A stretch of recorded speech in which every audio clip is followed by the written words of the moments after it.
സംവിധായകൻ രഞ്ജിത്തിനെതിരെ ബംഗാളി നടി ശ്രീലേഖ മിത്രയുടെ ആരോപണത്തിൽ പരാതി തന്നാൽ നടപടിയെന്ന് മന്ത്രി സജി ചെറിയാൻ. ഊഹാപോഹങ്ങളുടെ അടിസ്ഥാനത്തിൽ മാത്രം നടപടിയെടുക്കാനാകില്ല. രഞ്ജിത്ത് ഇന്ത്യ കണ്ട പ്രഗത്ഭനായ കലാകാരനാണ്. ആരോപണത്തിൽ രഞ്ജിത്ത് മറുപടി പറഞ്ഞു. കുറ്റം ചെയ്യാത്തയാളെ ക്രൂശിക്കാനാകില്ലെന്നും സജി ചെറിയാൻ പറഞ്ഞു. ഒരാൾ കുറ്റക്കാരനാണെന്ന് എങ്ങനെ തെളിയുന്നു? ഒരാൾ കുറ്റക്കാരനാണെന്ന് തെളിയുന്നത് ആ കുറ്റം സംബന്ധിച്ച് അന്വേഷിച്ച് അദ്ദേഹത്തിന്റെ ഭാഗത്ത് കുറ്റമുണ്ടെങ്കിൽ ഒരു വിട്ടുവീഴ്ചയില്ലെന്ന് ഞാൻ പറഞ്ഞല്ലോ. അങ്ങനെ കുറ്റം ചെയ്യാത്ത ഒരാളിനെ രാവിലെ എഴുന്നേറ്റ് ക്രൂശിക്കാൻ പറ്റും? നമ്മളെല്ലാവരും തെറ്റുകൾക്ക് അതീതമാണോ? ഈ സിനിമാ രംഗത്ത് അല്ലെങ്കിൽ തൊഴിലിടങ്ങളിൽ നടക്കുന്ന ഏതെങ്കിലും അതിക്രമങ്ങളെ കുറിച്ച് എന്തെങ്കിലും ഒരു ആക്ഷേപം ഉണ്ടെങ്കിൽ നടപടി സ്വീകരിക്കുക എന്നതിന്റെ ഏറ്റവും വലിയ തെളിവാണ് ഉണ്ടായ ചില പ്രശ്നങ്ങളെ കുറിച്ചുള്ള ആക്ഷേപങ്ങൾ സംരക്ഷണം ആവശ്യപ്പെട്ടുകൊണ്ട് ആവശ്യമായ പരിഷ്കരണങ്ങൾ ആവശ്യപ്പെട്ടുകൊണ്ട് ഗവൺമെന്റിനെ സമീപിച്ചപ്പോൾ ഹേമ കമ്മിറ്റി നിയോഗിച്ചതിന്റെ ഭാഗമാണ്. ഒരു ഇൻഡസ്ട്രി, 10,000-കണക്കിന് ആളുകൾ പണിയെടുക്കുന്ന ഇൻഡസ്ട്രി നശിപ്പിക്കാൻ പറ്റുമോ? ഇന്ന് ഇന്ത്യയിലെ ഏറ്റവും നല്ല ഇൻഡസ്ട്രി ആയിട്ട് ഈ ഗവൺമെന്റ് കാലത്ത് ഇൻഡസ്ട്രി മാറിയില്ലേ? ആ ഇൻഡസ്ട്രിക്ക് ഉള്ളിൽ വന്നിട്ടുള്ള എന്തെങ്കിലും തെറ്റായ കാര്യങ്ങളോ പ്രവണതകളോ ഉണ്ടെങ്കിൽ കർശനമായി നേരിടുമെന്ന് ഗവൺമെന്റ് പറഞ്ഞു കഴിഞ്ഞു. പിന്നെ അതിനപ്പുറത്തേക്ക് എന്താ?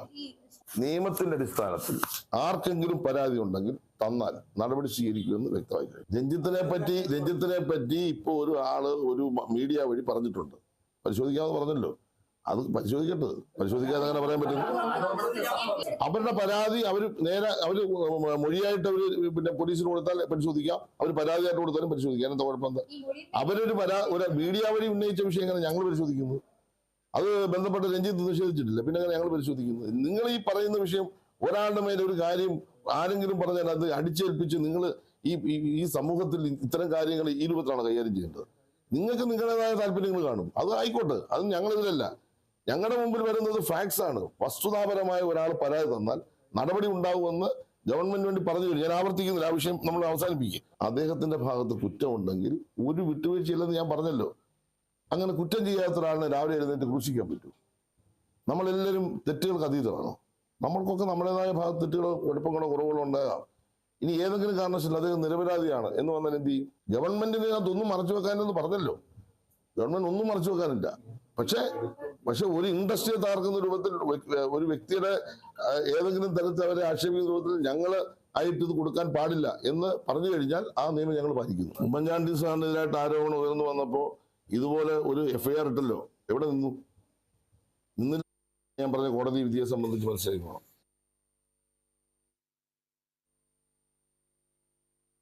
വിശദാംശങ്ങളുമായി സൂര്യ ഗായത്രി ചേരുന്നുണ്ട്. സൂര്യ, രഞ്ജിത്തിനെതിരെ ബംഗാളി നടി ശ്രീലേഖ മിത്ര പരാതി നൽകിയാൽ നടപടി എടുക്കാമെന്നാണ് സജി ചെറിയാൻ പറയുന്നത്. എന്തൊക്കെയാണ് വിശദാംശങ്ങൾ? കാളിദാസ്, അതിൽ മന്ത്രി തന്നെ പറയുന്നുണ്ട്. അതായത് ഏറ്റവും വലിയ ഒരു ഇൻഡസ്ട്രി, ഏറ്റവും പ്രമുഖമായ ആ ഒരു ഇൻഡസ്ട്രി, അല്ലെങ്കിൽ അതിലെ ഭൂരിഭാഗം ഉള്ളവരുടെ എതിർപ്പ് നേടുവാൻ സർക്കാരിന് യാതൊരുവിധ താല്പര്യവുമില്ല എന്നൊരു കാര്യം ഇതിനോടകം തന്നെ മനസ്സിലായിട്ടുള്ളതാണ്. സർക്കാരിന്റെ നിലപാടുകളിൽ നിന്നൊക്കെ തന്നെ അത് നമുക്ക് മനസ്സിലാക്കാൻ കഴിയുന്നതുമാണ്. ഇത്തരത്തിലൊരു ഹേമ കമ്മിറ്റി റിപ്പോർട്ട് പുറത്തു വന്നിട്ടും അതിൽ തുടർ നടപടികൾ ഒന്നും സ്വീകരിക്കാതെ, അല്ലെങ്കിൽ ആ ഒരു റിപ്പോർട്ടിനെ സംബന്ധിച്ച് വലിയ രീതിയിലുള്ള ചർച്ചകൾക്ക് ഒന്നും തന്നെ നേതൃത്വം നൽകാത്ത സർക്കാരിന്റെ ഭാഗത്തു നിന്നും സർക്കാർ ആർക്കാണ് പ്രാമുഖ്യം നൽകുന്നത് എന്ന ഒരു കാര്യം വ്യക്തമായി മനസ്സിലാക്കാവുന്നതാണ്. ഇതിപ്പോൾ രഞ്ജിത്തിന്റെ കാര്യത്തിലാണ് സാംസ്കാരിക വകുപ്പ് മന്ത്രി സജി ചെറിയാൻ ഒരു അഭിപ്രായം പറഞ്ഞിരിക്കുന്നത്. ആരോപണവും ആക്ഷേപങ്ങളെയും മുൻനിർത്തി ഒരു പരാതി എടുക്കാൻ കഴിയില്ല എന്നാണ് മന്ത്രി ഇപ്പോൾ വ്യക്തമാക്കിയിരിക്കുന്നത്. അതായത് നടി ഇത്തരത്തിലൊരു ആരോപണം ഉന്നയിച്ചിട്ടാണുള്ളത്. അവർ നേരിട്ട് വന്ന് ഒരു പരാതി നൽകിയാൽ ഈ കേസുമായി അന്വേഷണവുമായിട്ട് മുന്നോട്ട് പോകാം. അല്ലാതെ ഒരു ആരോപണം പറഞ്ഞു എന്നതിന്റെ പേരിൽ പ്രഗത്ഭനായ ഒരു സംവിധായകനെതിരെ നടപടിയെടുക്കാൻ കഴിയില്ല എന്ന ഒരു കാര്യമാണ് അദ്ദേഹം വ്യക്തമാക്കിയിട്ടുള്ളത്. ചലച്ചിത്ര അക്കാദമി ചെയർമാൻ കൂടിയാണ് രഞ്ജിത്ത്. ആ സ്ഥാനത്ത് നിന്നുൾപ്പെടെ അദ്ദേഹത്തെ നീക്കം ചെയ്യണമെന്ന് അക്കാദമിയിലെ മറ്റ് അംഗങ്ങൾ ഉൾപ്പെടെ പറഞ്ഞുകൊണ്ട് രംഗത്ത് വരുന്ന ഒരു സാഹചര്യം ഉണ്ടായിരുന്നു. എന്തായാലും ഈ ഒരു കാര്യത്തിൽ സർക്കാർ അവരുടെ നിലപാട് വ്യക്തമാക്കിയിരിക്കുകയാണ്. പ്രത്യക്ഷത്തിൽ ഒരു പരാതി കൊണ്ടുവരികയാണെങ്കിൽ തുടർ അന്വേഷണം നടത്താം, അല്ലെങ്കിൽ ഈ ആരോപണത്തിന്റെ ഭാഗം അല്ലെങ്കിൽ ആരോപണത്തെ തുടർന്ന് മുന്നോട്ട് പോകാൻ, അന്വേഷണവുമായിട്ട് മുന്നോട്ട് പോകാൻ, പരാതിയുമായിട്ട് മുന്നോട്ട് പോകാൻ കഴിയില്ല എന്നൊരു കാര്യം മന്ത്രി തന്നെ വ്യക്തമാക്കിയിട്ടുള്ള സാഹചര്യമാണ് നിലവിലുള്ളത്. ഹേമ കമ്മിറ്റിയുടെ കാര്യത്തിലും സർക്കാർ സ്വീകരിക്കുന്നത് വ്യത്യസ്ത നിലപാടല്ല, ഇതേ നിലപാട് തന്നെയാണ് സ്വീകരിക്കുന്നത്. അതായത് ഈ റിപ്പോർട്ടിൽ പരാതികൾ ഉന്നയിച്ചിട്ടുള്ള ചൂഷണത്തിന് വിധേയരാക്കപ്പെട്ടു എന്ന് പറഞ്ഞിട്ടുള്ള ഇരകൾ അവർ നേരിട്ട് വന്ന് പരാതി നൽകിയാൽ മാത്രമേ തുടർന്ന് നിയമ നടപടികളുമായിട്ട് മുന്നോട്ട് പോകാൻ കഴിയൂ എന്നാണ് ഇന്നലെയും സാംസ്കാരിക വകുപ്പ് മന്ത്രി അടക്കമുള്ളവർ പറഞ്ഞിട്ടുണ്ടായിരുന്നത്. CPM സംസ്ഥാന സെക്രട്ടറി അടക്കമുള്ളവരും അതേ നിലപാടിൽ ഉറച്ചു നിൽക്കുകയാണ്. അല്ലാതെ കേസെടുക്കാം, വേണമെങ്കിൽ കേസെടുക്കാം, കേസ് എടുക്കില്ല എന്നൊന്നും പറയുന്നില്ല. പക്ഷെ അത് നിലനിൽക്കില്ല എന്നൊരു കാര്യം സർക്കാർ ന്യായീകരിച്ച് പറയുകയാണ്. വലിയ രീതിയിലുള്ള വിമർശനങ്ങൾ ഈ രാഷ്ട്രീയപരമായിട്ടും സിനിമാ മേഖലയ്ക്കുള്ളിലും ഉയർന്നിട്ടും സർക്കാർ സ്വന്തം താല്പര്യത്തിൽ അല്ലെങ്കിൽ സ്വന്തം നിലയ്ക്ക് യാതൊരുവിധ നടപടികളിലേക്കും കടക്കുന്നില്ല. ഈ സമയം വരെയും അത്തരത്തിലുള്ള യാതൊരുവിധ നടപടികളും സ്വീകരിക്കുന്നില്ല. ഇനി ഹൈക്കോടതി എന്ത് പറയുന്നോ അതിനനുസരിച്ച് തുടർ നിയമ നടപടികൾ നോക്കാമെന്നൊരു കാര്യമാണ് സർക്കാർ വ്യക്തമാക്കുന്നത്. ഇതിനിടയിലാണ് ഇപ്പോൾ നടി ശ്രീലേഖ മിത്ര വലിയ വിമർശനവുമായിട്ട് രഞ്ജിത്തിനെതിരെ ഇന്നലെ രംഗത്ത് വന്നിട്ടുള്ളത്. എന്തായാലും ആ വിഷയത്തിലും സർക്കാർ തങ്ങളുടെ നിലപാട് വ്യക്തമാക്കിയിട്ടുണ്ട്. ഇനിയിപ്പോൾ ശ്രീലേഖ മിത്ര ഒരു പ്രത്യക്ഷ പരാതിയുമായിട്ട് മുന്നോട്ട് വന്നാൽ മാത്രമേ ഈ ഒരു നടപടിയുമായിട്ട് പരാതിയുമായിട്ട് സർക്കാർ മുന്നോട്ട് പോകൂ എന്ന ഒരു കാര്യത്തിലും വ്യക്തത വന്നിരിക്കുകയാണ്. എന്തായാലും ശ്രീലേഖ ഇന്നലെ തന്റെ പ്രതികരണത്തിൽ ഉൾപ്പെടെ പറഞ്ഞിട്ടുള്ള ഒരു കാര്യം, ഇത് ആ സമയത്ത്, അതായത് 2009-2010 പാലേരി മാണിക്യം സിനിമ ചിത്രീകരണം അല്ലെങ്കിൽ അതിന്റെ ചർച്ച നടക്കുന്ന സമയത്താണ് ഇത്തരത്തിലൊരു മോശം പെരുമാറ്റം സംവിധായകനായ രഞ്ജിത്തിന്റെ ഭാഗത്തു നിന്നുണ്ടായത്. അന്ന് അത് അവർക്ക് പ്രതികരിക്കാൻ കഴിഞ്ഞിട്ടുണ്ടായിരുന്നു, അല്ലെങ്കിൽ അന്ന് രഞ്ജിത്തിനെതിരെ അത്തരത്തിലൊരു എതിർപ്പ് കാട്ടി ഇറങ്ങി പോയതല്ലാതെ പ്രത്യക്ഷത്തിലൊരു പരാതി നൽകാൻ അവർക്ക് പറ്റിയിരുന്നില്ല. അന്ന് സോഷ്യൽ മീഡിയ ഒന്നും വലിയ പ്രചാരത്തിലുണ്ടായിരുന്ന കാലമല്ല എന്ന് അവർ തന്നെ പറയുകയാണ്. ഒപ്പമുണ്ടായിരുന്ന അല്ലെങ്കിൽ തനിക്ക് അറിയാവുന്ന 1-2 പേരോട് ആ കാര്യം അപ്പോൾ തന്നെ പറഞ്ഞിട്ടുണ്ടായിരുന്നു. അതിനുശേഷം അവർ പൂർണ്ണമായിട്ടും അവിടെ നിന്ന് പോകുന്ന, അല്ലെങ്കിൽ സിനിമയിൽ ഇനി അഭിനയിക്കുന്നില്ല എന്ന് പറഞ്ഞ് പോകുന്ന സാഹചര്യമാണ് ഉണ്ടായിരുന്നത്. പിന്നീട് അവർക്ക് മലയാള സിനിമയിൽ ഒരു അവസരം ലഭിക്കുകയോ അല്ലെങ്കിൽ പിന്നീട് അവർ മലയാളം ഇൻഡസ്ട്രിയിലേക്ക് ഒരു സിനിമ അഭിനയത്തിന് വേണ്ടി വരികയോ ചെയ്തിട്ടുണ്ടായിരുന്നില്ല. അവർക്ക് താല്പര്യമുണ്ടായിരുന്നു, പക്ഷെ അതിന് അവസരം ലഭിച്ചില്ല എന്നാണ് അവർ ഇന്നലെ പ്രതികരണത്തിൽ പറഞ്ഞിട്ടുണ്ടായിരുന്നത്. ഈ ഒരു ഹേമ കമ്മിറ്റി റിപ്പോർട്ട് കേരളത്തിൽ പുറത്തു വന്നു എന്ന ഒരു ധൈര്യത്തിൽ, ആ ഒരു ആത്മവിശ്വാസത്തിലാണ് അവർ ഇത്തരത്തിലൊരു അനുഭവം മലയാള സിനിമ ഇൻഡസ്ട്രിയിൽ നിന്ന്, ഇവിടുത്തെ ഒരു പ്രമുഖ സംവിധായകനിൽ നിന്ന് തനിക്ക് ഉണ്ടായി എന്ന ഒരു വെളിപ്പെടുത്തലുമായി രംഗത്ത് വന്നിട്ടുണ്ടായിരുന്നത്. പേര് സഹിതം പറഞ്ഞുകൊണ്ട് തന്നെയാണ് അവർ തന്റെ വെളിപ്പെടുത്തൽ നടത്തിയിട്ടുണ്ടായിരുന്നത്. പക്ഷേ നമ്മളെ സംബന്ധിച്ചിടത്തോളം ഏറ്റവും പ്രധാനപ്പെട്ട കാര്യം, ഇവിടെ ഇങ്ങനെ ഒരു റിപ്പോർട്ട് വന്നിട്ടും അതിന് യാതൊരുവിധ നടപടിയും നമ്മുടെ സർക്കാർ സംവിധാനങ്ങൾ നടത്തുന്നില്ല എന്നതാണ്.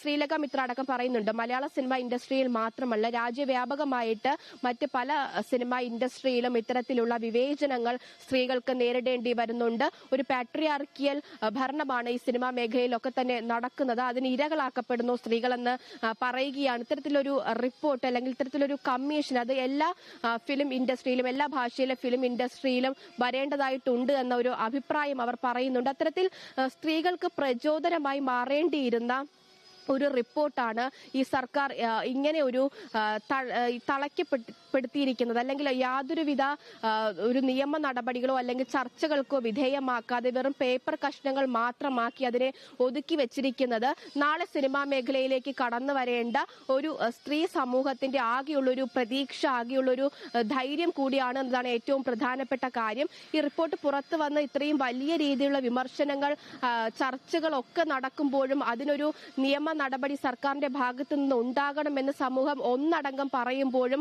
യാതൊരുവിധ നടപടികളൊന്നും തന്നെ സ്വീകരിക്കാതെ, ന്യായീകരണത്തിൽ പോലും യാതൊരു വ്യക്തതയും തരാതെ സർക്കാർ ഇപ്പോഴും മുന്നോട്ട് പോകുന്ന ഒരു സാഹചര്യമാണ് നിലവിലുള്ളത്. കോടതി ഇടപെട്ടു എന്നൊരു കാരണം മാത്രം ചൂണ്ടിക്കാട്ടിക്കൊണ്ടാണ് ഇപ്പോൾ സർക്കാർ മുന്നോട്ട് പോകുന്നത്. കോടതിയുടെ ഭാഗത്തു നിന്നുള്ള ഒരു വ്യക്തത വരട്ടെ, അല്ലെങ്കിൽ കോടതി അതിന്റെ നിലപാട് പറയട്ടെ, അതിനുശേഷം തങ്ങൾ തുടർ നടപടികളുമായിട്ട് മുന്നോട്ട് പോകാം എന്നൊരു കാര്യമാണ് ഇപ്പോൾ മന്ത്രിമാർ ഉൾപ്പെടെയുള്ളവർ പറയുന്ന ഏറ്റവും പ്രധാനപ്പെട്ട കാര്യം. ഈ കഴിഞ്ഞ വെളിപ്പെടുത്തലിലും നടി ശ്രീലേഖ മിത്രയുടെ വെളിപ്പെടുത്തലിലും സർക്കാരിന് യാതൊന്നും ചെയ്യാൻ കഴിയില്ല എന്ന് പറഞ്ഞ് കൈയൊഴിയുന്ന ഒരു സാഹചര്യമാണ് മന്ത്രി സജി ചെറിയാന്റെ പ്രതികരണത്തിൽ നിന്ന് നമുക്ക് മനസ്സിലാക്കാൻ കഴിഞ്ഞിട്ടുള്ളത്. എന്തായാലും ഇനി ഇപ്പോൾ ഹൈക്കോടതി എന്താണ് പറയുന്നത്, ഹൈക്കോടതിയുടെ നിലപാട് അറിയുന്നത് വരെ ഹേമ കമ്മിറ്റി റിപ്പോർട്ടിൽ സർക്കാരിന്റെ ഭാഗത്തു നിന്ന് യാതൊരുവിധ ഇടപെടലുകളും ഉണ്ടാകില്ല എന്നൊരു കാര്യം ഉറപ്പിച്ചു പറയാൻ സാധിക്കും. ഇനി അറിയേണ്ടത് അമ്മ സംഘടനയിൽ ഉണ്ടായിരിക്കുന്ന ഒരു തർക്കമാണ്. അതായത് നേരത്തെ തന്നെ തങ്ങൾ ആദ്യഘട്ടത്തിൽ ഈ റിപ്പോർട്ട് പുറത്തു വരുന്നതിന് മുൻപ് തന്നെ ഈ സംഘടനയിൽ ഉൾപ്പെട്ടിട്ടുള്ള അംഗമായ സിദ്ദിഖ് ഉൾപ്പെടെയുള്ളവർ പറഞ്ഞിട്ടുള്ളത് തങ്ങൾക്ക് ഈ റിപ്പോർട്ടിനെ പറ്റി യാതൊന്നും അറിയില്ല എന്നതായിരുന്നു. പക്ഷേ റിപ്പോർട്ട് വന്നതിന് ശേഷം 96 മണിക്കൂറുകൾക്ക് ശേഷം 4 ദിവസങ്ങൾക്ക് ശേഷം അമ്മ സംഘടനയിലെ സിദ്ദിഖ് ഉൾപ്പെടെയുള്ളവർ ഇന്നലെ പ്രതികരണവുമായി രംഗത്തെത്തിയിട്ടുണ്ടായിരുന്നു. അതും ഒരു വ്യക്തമായിട്ടുള്ള ഒരു പ്രതികരണം, വിശദീകരണം ഒന്നും തന്നെ നൽകാതെ തങ്ങളുടെ ഭാഗത്തു നിന്നുള്ള ശരികൾ അല്ലെങ്കിൽ ന്യായീകരണങ്ങൾ നിരത്തിക്കൊണ്ടുള്ള ഒരു പ്രതികരണമാണ് അവരുടെ ഭാഗത്തു നിന്ന് കാണുവാൻ സാധിച്ചിട്ടുണ്ടായിരുന്നത്. ഈ 15 അംഗ പവർ ടീമാണ് സിനിമാ മേഖല, മലയാള സിനിമാ മേഖല നിയന്ത്രിക്കുന്നത് എന്ന് പറയുന്നു. ഇത്രയും വർഷമായിട്ട് സിനിമാ മേഖലയിൽ പ്രവർത്തിക്കുന്ന അതിന്റെ അമ്മ സംഘടനയിൽ ഉന്നത സ്ഥാനത്തിരിക്കുന്ന ഒരാളെന്ന നിലയ്ക്ക് സിദ്ദിഖ് അടക്കമുള്ള അമ്മ സംഘടനയിലെ അംഗങ്ങൾക്കൊന്നും ഇതുമായി ബന്ധപ്പെട്ട് യാതൊന്നും അറിയില്ല എന്ന് ഇന്നലെ പ്രതികരണത്തിൽ പറഞ്ഞിട്ടുണ്ടായിരുന്നു. പക്ഷെ അതേസമയം തന്നെ അമ്മ സംഘടനയിലെ തന്നെ ഒരു വൈസ് പ്രസിഡന്റായ ജഗദീഷ് ഈ സിദ്ദിഖ് പറഞ്ഞ അല്ലെങ്കിൽ സിദ്ദിഖിനൊപ്പം ഇരുന്ന് ഇന്നലെ ഇത്തരത്തിൽ അമ്മയ്ക്ക് അനുകൂലമായി പ്രതികരിച്ചവരെ മൊത്തം തള്ളിപ്പറയുന്ന രീതിയിൽ പ്രതികരണവുമായിട്ട് രംഗത്തെത്തിയിട്ടുണ്ടായിരുന്നു. ഈ അമ്മയുടെ ഭാഗത്തു നിന്നുള്ള പ്രതികരണം വൈകിയതിൽ ക്ഷമാപണം അഭ്യർത്ഥിച്ചുകൊണ്ടാണ് അല്ലെങ്കിൽ അത്തരത്തിൽ അപേക്ഷിച്ചുകൊണ്ടാണ് ജഗദീഷ് പറഞ്ഞു തുടങ്ങിയത് തന്നെ. ഈ റിപ്പോർട്ടിൽ പറഞ്ഞിട്ടുള്ള കാര്യങ്ങൾ അത് വെറും ആരോപണങ്ങളായിട്ട് തള്ളിക്കളയാൻ കഴിയില്ല, അത് നിയമപരമായിട്ട് അന്വേഷിക്കേണ്ടതാണെന്ന് ജഗദീഷ് അവിടെ പറഞ്ഞു വെക്കുമ്പോൾ അമ്മ സംഘടനയിൽ തന്നെ ഒരു ഭിന്നതയുണ്ടാകുന്നു. ഈ ഒരു റിപ്പോർട്ടിന്റെ കാര്യത്തിൽ ഒരു തർക്കമുണ്ടാകുന്നു എന്ന് തന്നെ വേണം കരുതേണ്ടത്. എന്തായാലും ഹേമ കമ്മിറ്റി റിപ്പോർട്ടുമായി ബന്ധപ്പെട്ടുള്ള ചർച്ചകളും വിവാദങ്ങളും ഒക്കെ തന്നെ വരും ദിവസങ്ങളിലും തുടരാനുള്ള സാധ്യത ഏറെയാണ്. അതിനിടയിൽ ഹൈക്കോടതിയുടെ നിലപാട് എന്താണെന്ന് അറിയേണ്ടതുണ്ട്. അതിനുശേഷമായിരിക്കും സർക്കാരും പോലീസും ഒക്കെ തുടർ നടപടികൾ സ്വീകരിക്കുക എന്നൊരു അറിയിപ്പാണ് ഇതുവരെ നൽകിയിട്ടുള്ളത്.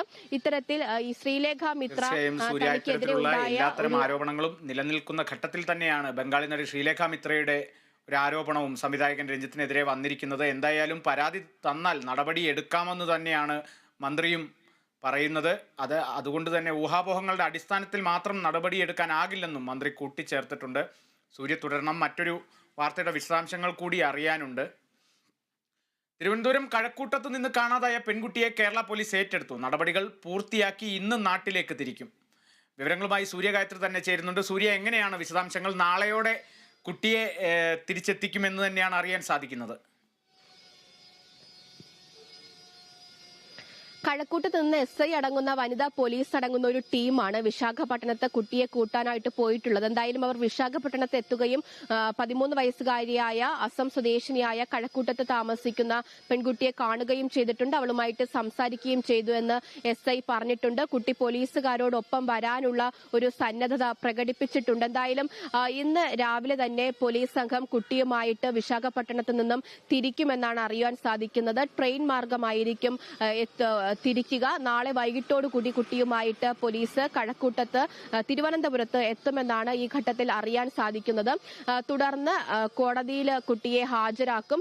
കോടതിയുടെ നിർദ്ദേശത്തെ തുടർന്നായിരിക്കും കുട്ടിയുടെ കൈമാറ്റം അടക്കമുള്ള മറ്റ് നടപടികളിലേക്ക് കടക്കുക. CWCയിലേക്ക് കുട്ടിയെ കൈമാറുമോ അതോ രക്ഷിതാക്കൾക്ക് നേരിട്ട് കുട്ടിയെ കൈമാറുമോ എന്നടക്കമുള്ള കാര്യങ്ങളിൽ ഒരു തീരുമാനമെടുക്കുന്നത് കോടതിയാണ്. നാളെ വൈകിട്ട് കുട്ടിയെ എത്തിച്ചതിന് ശേഷമായിരിക്കും മറ്റ് നടപടിക്രമങ്ങളൊക്കെ നടത്തുക. ഇതിനിടയിൽ തന്നെ കുട്ടിക്ക് കൗൺസിലിംഗ് ഉൾപ്പെടെ നൽകിയതിനു ശേഷം മാത്രമേ രക്ഷിതാക്കളുടെ കയ്യിലേക്ക് നൽകൂ എന്ന ഒരു കാര്യവും പറഞ്ഞിട്ടുണ്ട്. അതായത് കുട്ടി അമ്മയുമായിട്ട് വഴക്കിട്ടാണ് പോയത് എന്ന് പറയുന്നുണ്ട്. കുട്ടി യാത്രയിൽ ഉടനീളം വലിയ രീതിയിലുള്ള ഒരു മാനസിക സമ്മർദ്ദം നേരിട്ടു എന്നറിയാൻ സാധിക്കുന്നുണ്ട്. ഈ കുട്ടിയെ ട്രെയിനിൽ വെച്ച് കണ്ടു എന്ന് പറഞ്ഞ ദൃക്സാക്ഷികളുടെ അടക്കം മൊഴികളിൽ നിന്ന്, പ്രതികരണത്തിൽ നിന്ന് അതാണ് മനസ്സിലാക്കാൻ സാധിക്കുന്നത്. അതുകൊണ്ട് തന്നെ കുട്ടിക്ക് കൗൺസിലിംഗ് നൽകുമെന്നാണ് പറഞ്ഞിട്ടുണ്ടായിരുന്നത്. അതുപോലെ തന്നെ മറ്റൊരു പ്രധാനപ്പെട്ട കാര്യം, തന്നെ അമ്മ നിരവധി പ്രാവശ്യം മർദ്ദിച്ചിട്ടുണ്ട് എന്ന ഒരു കാര്യം കുട്ടി മലയാളി സമാജം പ്രതിനിധികളോടടക്കം പറഞ്ഞിട്ടുണ്ടായിരുന്നു. അങ്ങനെയെങ്കിൽ ഒരുപക്ഷെ രക്ഷിതാക്കളുടെ ഭാഗത്തു നിന്ന് ഇതിനുള്ള ഒരു മറുപടി പോലീസ് തേടാനുള്ള സാധ്യതയുമുണ്ട്. രക്ഷിതാക്കൾക്കും കൗൺസിലിംഗ് ഒരുപക്ഷെ നൽകുന്നതിന് വേണ്ടിയുള്ള സാധ്യതയും കാണുന്നുണ്ട്. എന്തായാലും നാളെ വൈകിട്ടോടുകൂടി 13 വയസ്സുകാരിയെയും കൊണ്ട് കഴക്കൂട്ടം SI അടങ്ങുന്ന പോലീസ് സംഘം തിരുവനന്തപുരത്ത് എത്തും. അതിനുശേഷമായിരിക്കും മറ്റ് നടപടിക്രമങ്ങളൊക്കെ തന്നെ നടക്കുക. തീർച്ചയായും തിരുവനന്തപുരം കഴക്കൂട്ടത്തു നിന്ന് കാണാതായ പെൺകുട്ടിയെയും കൊണ്ട് കേരള പോലീസ് നാളെ എത്തുമെന്ന് തന്നെയാണ് അറിയാൻ സാധിക്കുന്നത്. വിശദാംശങ്ങളാണ് സൂര്യഗായത്രി നൽകിയത്. ഇപ്പോൾ സമയം 9 മണി കഴിഞ്ഞ് 18 മിനിറ്റ് പിന്നിട്ടിരിക്കുകയാണ്. ഇടവേള.